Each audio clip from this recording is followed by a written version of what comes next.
नमः संस्कृताय। बिहार गंगा संस्कृत क्लासेस में आप सभी लोगों का स्वागत है।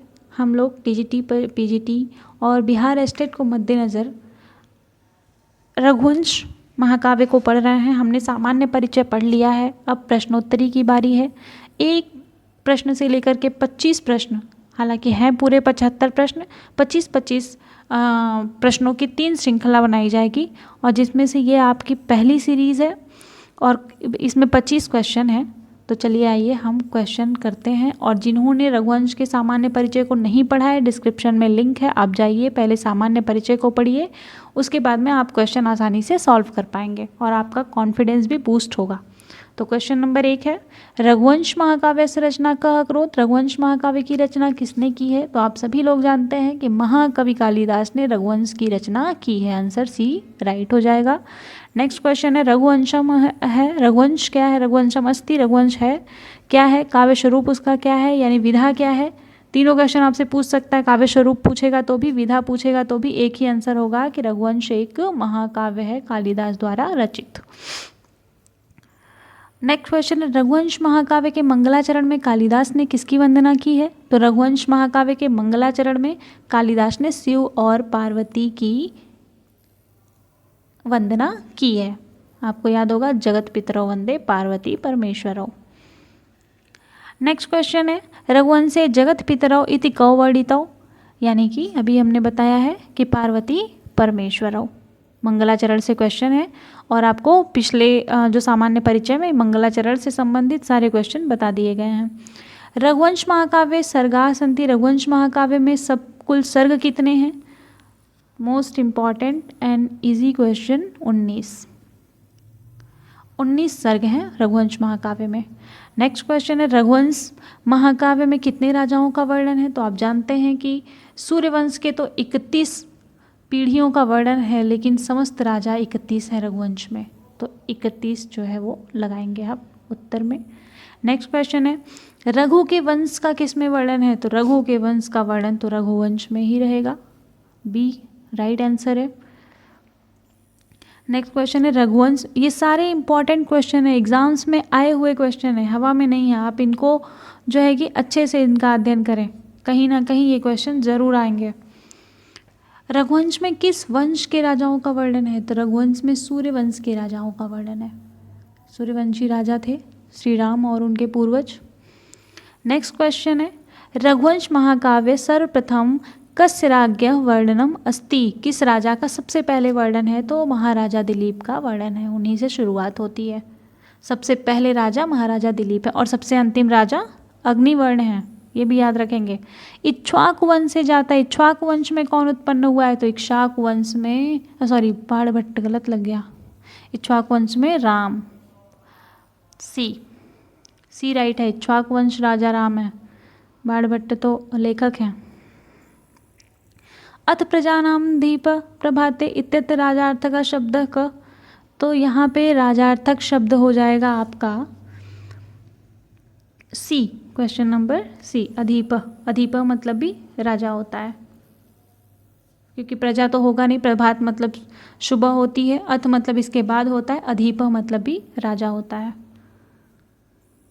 नेक्स्ट क्वेश्चन, यहाँ पे क्वेश्चन थोड़ा सा कट गया है, क्वेश्चन 12 नंबर कट गया है, मैं पढ़ के सुना देती हूँ। रघुवंशे कस्य वर्णनम नास्ति, रघुवंश में किनका वर्णन नहीं है? तो पार्वती का वर्णन रघुवंश में नहीं है, क्योंकि दिलीप भी हैं, अज भी हैं और राम भी हैं, तो पार्वती का वर्णन नहीं है, तो पार्वती उत्तर हो जाएंगी।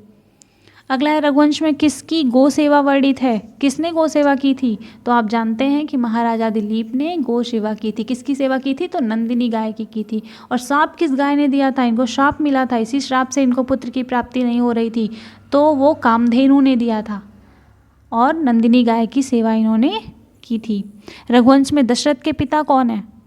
तो दशरथ के पिता आप लोग जानते हैं कि कौन है?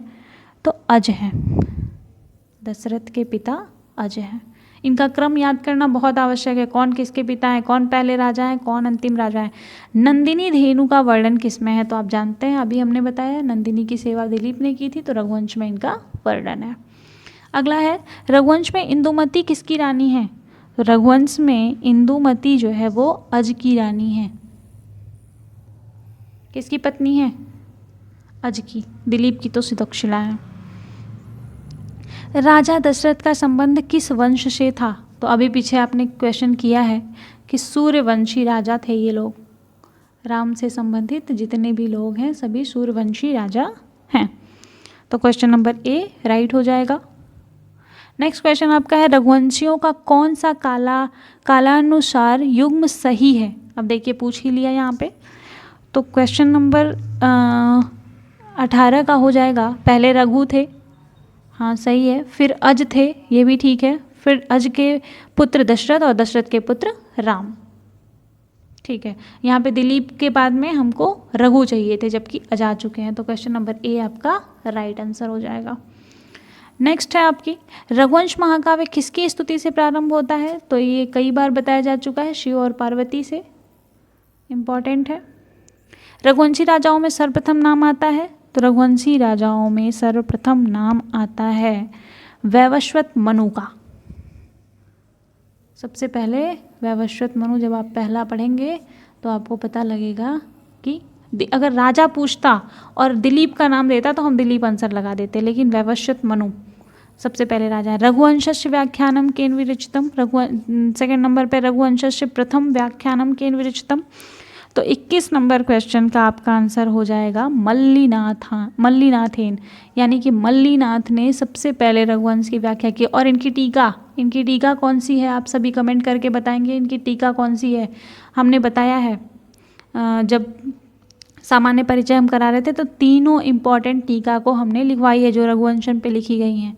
मल्लीनाथ कौन सी टीका है आप कमेंट करके बताएंगे। अजविलाप किस में है? तो अजविलाप आपको बताया गया है रघुवंश में है, 8वें सर्ग में वर्णित है, करुड़ रस है इसमें। आगे बढ़ते हैं। कालिदास विरचितम मालविकाग्निमित्रम नाटक में अग्निमित्र की द्वितीय पत्नी कौन है? अब देखिए इन्हीं से संबंधित एक क्वेश्चन पूछ लिया है कालिदास से, हालांकि रघुवंश से संबंधित तो नहीं कहेंगे लेकिन कालिदास से है तो पूछ लिया है। तो 23 नंबर प्रश्न का आपका उत्तर हो जाएगा Iravati. Iravati out of syllabus एक आध क्वेश्चन हो जाते हैं, कोई बात नहीं है। इंदुमती किस महाकाव्य की पात्र है? तो इंदुमती ये आउट ऑफ सिलेबस नहीं है, बिल्कुल सिलेबस में है। ये रघुवंश में इंदुमती हैं, अज की पत्नी, जिनकी वजह से विलाप हुआ था। रघुवंश अज की पत्नी है, ठीक है। अंतिम क्वेश्चन, आज का अंतिम क्वेश्चन हम करेंगे रघुवंश महाकाव्य का पात्र नहीं है। अब देखेंगे राम तो बिल्कुल पात्र हैं और मुख्य पात्र हैं। दिलीप भी पात्र हैं, पहले राजा हैं, नंदिनी के सेवक हैं। लक्ष्मण भी हैं, राम के भाई हैं, लेकिन भीम नहीं है, ये तो महाभारत के पात्र हो गए। तो आपका भीम राइट आंसर हो जाएगा सी। तो धन्यवाद, आज की क्लास यहीं समाप्त होती है। आप सभी लोग प्रीवियस वीडियो ज़रूर देखें, उसको देख के आएँ, तभी इसको जो है हम लोग प्रश्नोत्तरी कर पाएंगे और हमारा कॉन्फिडेंस बढ़ेगा। पहले आप बेसिक नॉलेज ले लीजिए। बेसिक नॉलेज अगर आपको किसी ग्रंथ के बारे में रहेगा तो प्रश्नोत्तरी आसान हो जाएगी। 25 प्रश्न हमने कर लिए हैं, 25 और बचे हैं। अगली श्रृंखला में हम उसे ऐड करेंगे और फिर 25 करेंगे, यानी बढ़ते क्रम में हम करते जा रहे हैं। अभी आसान था, इससे थोड़ा सा टफ करेंगे, इससे थोड़ा, ताकि आप PGT लेवल तक तैयार हो सकें। धन्यवाद।